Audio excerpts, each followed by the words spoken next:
In modern society, there is something we depend on in almost every sphere of life. But it also poses an increasing threat to the health of the environment. And ultimately, it's our health that will suffer. It may be used for years or appear hopelessly outdated after only a few months. But when it comes to disposing of technology and its products, whether a 10-year-old fridge or a smartphone that you signed up for last year, the same question applies.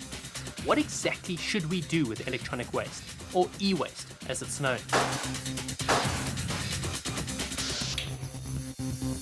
Electronic and electrical goods are not completely plastic, not completely metal, not completely glass, not completely anything in fact.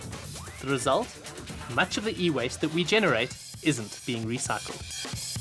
Residents who come to this dump have the choice of either dumping their stuff and allowing the staff here to separate it, or they themselves can separate their waste into plastics and cans and so on. In the hour that we've been here, this is all the e-waste that's arrived. You can see it's a rather motley collection, but this facility serves a huge area from Randburg, Fourways, Bryanston. So this is a surprisingly small amount of waste. But you can see it's very eclectic, from a heater to a broken down old fan, the ubiquitous cell phone charger, reminding you that e-waste is anything with an on and off switch. Incredibly, almost 90% of the e-waste that we generate is not recycled. Discarded electronics now account for about 64,000 of the 108 million tons of waste that we produce every year. E-waste is said to be the fastest growing waste stream in South Africa. The E-Waste Association of South Africa, IWASA, a non-profit set up 5 years ago, is grappling with the challenge of e-waste management. I think if we had absolute empirical data in terms of what the size of the problem is, I think everybody would have a significant wake-up call. Most of our ICT equipment is all imported, and if you speak to the Department of Customs and Excise, the number of tons that come in is astronomical, so it is huge. So, what happens to the rest of our e-waste?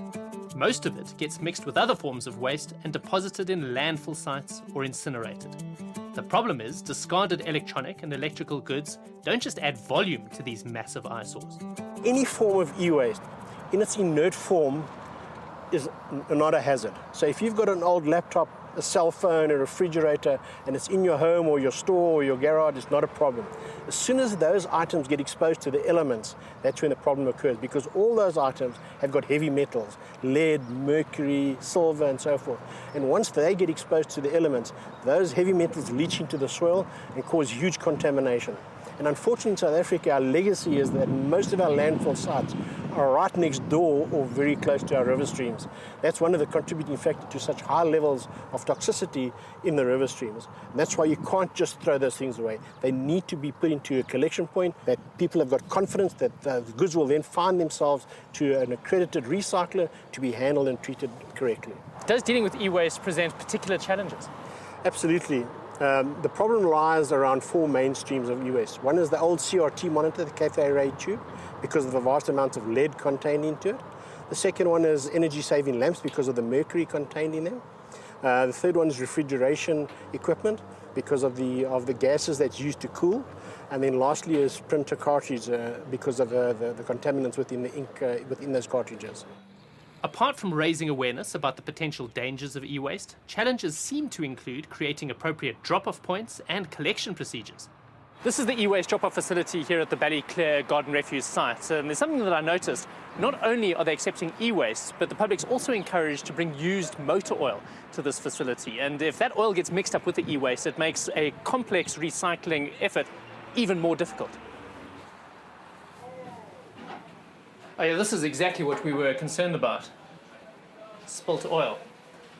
Well, let's have a look at what e-waste we can actually find here. I see there's some headphones over here, there's some loudspeakers, there's a phone on the floor, and what looks like an old child's electronic toy, and that's about it. As recyclers will tell you, there's money to be made in e-waste. Certain materials used in the manufacture of electronic and electrical goods are valuable. 1 ton of personal computers is estimated to contain more gold than 17 tons of gold-bearing ore. But South Africa still lacks the capacity to tackle e-waste on several important fronts. 4 streams that I spoke earlier about, there's no facilities as such. So that's why we need the legislation to tweak those bits and pieces where then investors will feel more willing to invest into the technology, knowing that there is some legislation that supports them. Because right now, if you have to invest 3 million rand in setting up a CRT recycling plant, you do so completely at your own risk, and the people will have to bring them there on a voluntary basis. These tweaks, as Keith Anderson puts it, relate to the idea of extended producer responsibility, or EPR. This is something that you'll probably be hearing a lot about, that producers, also suppliers, should take total responsibility for their products, from cradle to grave. Government agrees that producers have a role to play. We are avoiding, as government, to say that this is how you should deal with it, but we are allowing industry to tell us how they think they can be able to deal with the waste that they generate by themselves, and this will be through the development of industrial waste management plans. In terms of the National Environmental Management Waste Act of 2008, the Minister can call on sectors of industry to develop plans for how they will manage waste that they generate. And if the Minister chooses not to do so, a sector can voluntarily draw up a plan. But there's a catch here. The clause in the Act that relates to these voluntary plans hasn't come into effect yet. As a result, the Voluntary Industry Waste Management Plan developed by IWASA and submitted to government in 2011 appears to be gathering a light layer of dust on government desks. Simon, the reason we decided to delay the coming into effect of Section 28, subsection 7, was the fear that if we don't delay it without developing guidelines on how to develop these industry plans and regulations to specify for people, we were going to get a lot of different plans that we may not have capacity to be able to deal with. I'll admit this is sounding all a little bit frustrating. Do we have a time frame for when Section 28 is going to be implemented? Well, Simon, I think in the next year or so, we should have finalized this regulation. Even if government does endorse the IWASA plan, it will remain voluntary. It seems the way ahead needs legislation for ensuring that producers and suppliers build the costs of recycling into their processes to help develop a market for e-waste. But the private sector and consumers can't be unduly burdened by this. Other countries also struggle to keep pace with e-waste, and some have chosen to export the problem rather than deal with it. Vast quantities of e-waste have been shipped to developing nations like China, India, and various states in West Africa. Here, the waste is processed cheaply with little regard for safety or the environment, often through burning casings and wires to recover metals. This is in defiance of efforts to prevent poor countries from becoming a dumping ground for toxic waste. Absence of specific regulation is no reason why the private sector shouldn't take the lead as far as e-waste management is concerned. Nor is it any reason why members of the public shouldn't be grappling with issues around extended consumer responsibility. For most of us, producer responsibility aligns best with consumer responsibility at retailers like this one, through take-back schemes of your old electronic and electrical goods. It makes good common sense to bring your old phone back to the place that you bought it, or to the place where you're planning to get your new one from. An example of this, Macro Stores, part of Massmart, began a take-back program for e-waste in 2009. So how has the balance been struck here between costs and extended producer responsibility?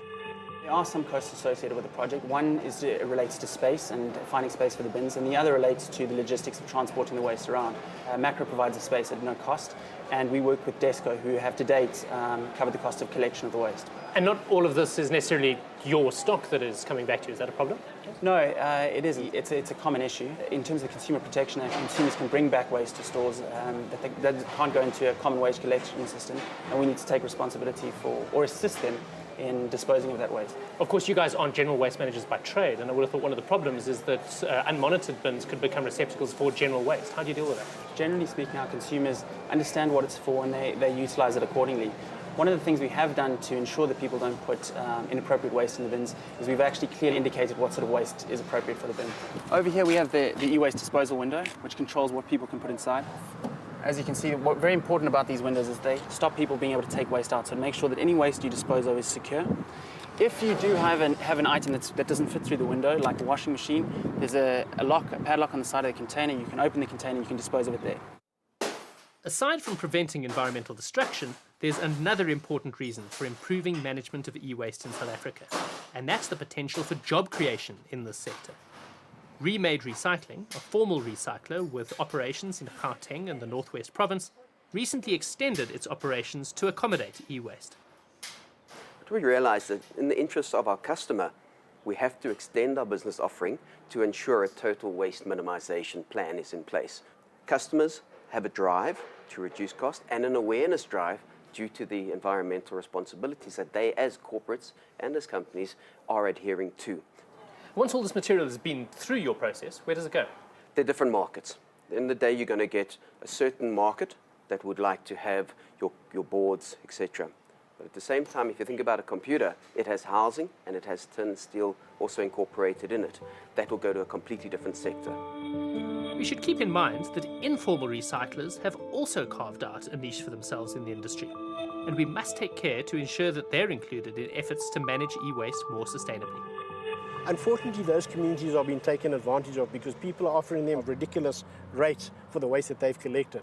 If you brought them into a formalized process and register each one of those communities as an SMME, you can then link them to a refurbisher or to a recycler with a proper agreement in place, with proper pricing in place, so they aren't taken advantage of.